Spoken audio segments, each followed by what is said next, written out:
मोदी हटाओ, देश बचाओ या कांग्रेस मुक्त भारत, ऐसे स्लोगन्स तो आपने डेफिनेटली सुने होंगे। बट रियल क्वेश्चन ये है, कौन सही है? किसको वोट देना चाहिए, बीजेपी या कांग्रेस? वैसे तो हम एक फोन लेने से पहले भी 10 रिव्यूज देखते हैं, बट वोट जैसे इंपॉर्टेंट डिसीजन से पहले क्या आपने कभी कोई रिव्यू किया है? अगर नहीं किया तो कोई बात नहीं, क्योंकि आप आ गए हो सही जगह पे। आज से हम स्टार्ट कर रहे हैं राजनीति सीरीज, जहां हम लाएंगे डिफरेंट पॉलिटिकल पार्टीज का एक एक्स्ट्रा एंगल से रिव्यू। नमस्कार दोस्तों, स्वागत है आपका एक्स्ट्रा एंगल चैनल में, जहां हम दुनिया को देखते हैं एक नए नजरिए से। चलिए शुरू करते हैं। एपिसोड 1, कांग्रेस। कांग्रेस की शुरुआत तो आजादी के पहले हो गई थी, but real political Congress party की कहानी स्टार्ट होती है इंडिपेंडेंट इंडिया के पहले जनरल इलेक्शन से, जहां नेहरू जी बने थे प्राइम मिनिस्टर। नेहरू जी से लेकर डॉक्टर मनमोहन सिंह तक कांग्रेस ने आज प्राइम मिनिस्टर्स दिए हैं। उनके टाइम पे कांग्रेस की आइडियोलॉजी काफी झुकी हुई थी एक सोशलिस्ट डायरेक्शन में। बाय द वे, सोशलिज्म पे एक अलग वीडियो बन सकती है, अगर चाहते हो तो कमेंट में बताना। शॉर्ट में, सोशलिज्म मतलब रिसोर्सेज और इंडस्ट्रीज का कंट्रोल गवर्नमेंट के पास, हर जगह गवर्नमेंट का ज्यादा इन्वॉल्वमेंट, जिससे इनइक्वालिटी कम हो और लोगों को बेसिक सर्विसेज मिल सके, जैसे कि health care, food, housing, subsidy, MNREGA. ये सब सोशलिस्ट मॉडल के स्कीम्स हैं, जहां सरकार डायरेक्ट लोगों को हेल्प करती है। आजादी के बाद देश की हालत काफी खराब थी, पॉवर्टी काफी हाई थी, तो उस वक्त सोशलिस्ट अप्रोच एक एलोपैथिक मेडिसिन की तरह काम आया। क्विक रिलीफ, यानी ज्यादा से ज्यादा लोगों तक गवर्नमेंट स्कीम्स का डायरेक्ट बेनिफिट, जिससे एक बड़े तबके में लोग कुछ सालों बाद गरीबी रेखा से ऊपर उठे।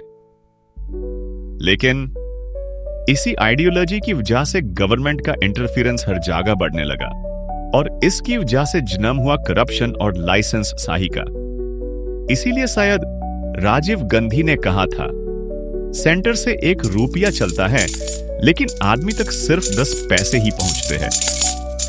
इन्हीं सारी पॉलिसी की वजह से और गवर्नमेंट का डायरेक्ट इंटरफेरेंस की वजह से प्राइवेट सेक्टर ग्रो नहीं कर पाया और अनएम्प्लॉयमेंट भी बढ़ने लगा। फिर 91 में पीवी नरसिम्हा राव और डॉक्टर मनमोहन सिंह आए और स्टार्ट किया इकोनॉमिक लिबरलाइजेशन का दौर। प्राइवेट कंपनीज आए, जॉब्स बढ़ी। कांग्रेस ने थोड़ा थोड़ा सोशलिज्म से बाहर आने की कोशिश की, बट फुली कभी नहीं निकल पाई सोशलिज्म के चंगुल से।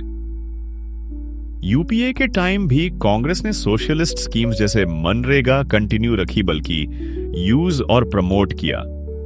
लेकिन प्राइवेट सेक्टर को भी सपोर्ट किया, जो कांग्रेस के बदलते चेहरे की निशानी था, और इसीलिए लोगों ने शायद यूपा 2 के लिए एक और मौका दिया कांग्रेस को। बट क्योंकि कांग्रेस कभी सोशलिस्ट स्कीम से बाहर नहीं निकल सकी, और इस तरह कांग्रेस एक बीच की पॉलिटिक्स में फंस गई, न फुली सोशलिस्ट न फुली कैपिटलिस्ट। इसी वजह से टाइम के साथ अपने आप को अपग्रेड ना कर पाना कांग्रेस के गिरते ग्राफ का रीजन बना। कांग्रेस को डर था कि अगर वेलफेयर स्कीम्स बंद की तो ट्रेडिशनल वोट बैंक चला जाएगा। लेकिन वो ये आकलन करने में चूक गए कि आप क्योंकि मिडिल क्लास पॉपुलेशन ज्यादा है, तो उनकी नीड्स भी बदल गई हैं। अब उन्हें चाहिए था इंफ्रास्ट्रक्चर, प्राइवेटाइजेशन और एफिशिएंट गवर्नेंस। ऐसे में कांग्रेस को वापिस आना है तो अपनी आइडियोलॉजी को अपग्रेड करना ही होगा। अब सवाल यह उठता है, अगर कांग्रेस खत्म हो गई तो क्या फर्क पड़ेगा? डेमोक्रेसी एक तराजू की तरह है, जिसमें दोनों पंक्तियों का बैलेंस जरूरी है। कांग्रेस माइनॉरिटीज और मार्जिनलाइज्ड कम्युनिटीज की आवाज है, और एक स्ट्रांग डेमोक्रेसी के लिए स्ट्रांग ऑपोजिशन होना मस्ट है। इसलिए कांग्रेस मुक्त भारत सिर्फ एक स्लोगन नहीं, यह डेमोक्रेटिक बैलेंस पे एक सवाल है। तो दोस्तों, पॉलिटिक्स को समझने के लिए किसी एक आइडियोलॉजी में बंधने की जरूरत नहीं। जरूरत है फैक्ट्स, हिस्ट्री और प्रेजेंट रियलिटी को समझने की। आपका क्या कहना है? क्या कांग्रेस को अपनी आइडियोलॉजी बदलनी चाहिए? कमेंट सेक्शन खुला है, बोल के बताएं।